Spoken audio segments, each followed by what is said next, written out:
Yan po. Yung hindi pinapansin ng daddy niya, kaya nagpapapansin. Ginugulo yung tahi ko. Yan. Ganyan po yung kalurit. Ah. Ha? Pag hindi pinansin, ginugulo ang mga tahi ng mami niya. Oh, ganyan ba mga anak ninyong malulit?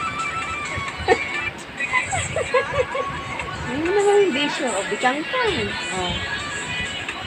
Yan po yan. Pag hindi pinapansin ng daddy, nanggugulo ng mga tahi ng mami niya.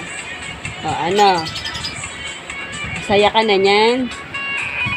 O, masaya na? Masaya ka na, inimas ka ng daddy mo. Kanina, di ka pinapansin, kaya ginugulo mo yung tahi ka na. Ay, nako. Sino na? Oh. Oh. Ano naman? Nabikangkang. Eh, tatayo na naman ang daddy mo.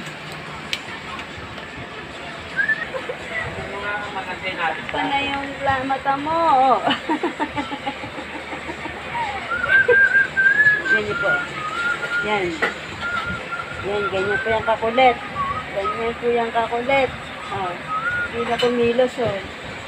Na ano na, na-freeze na si 19.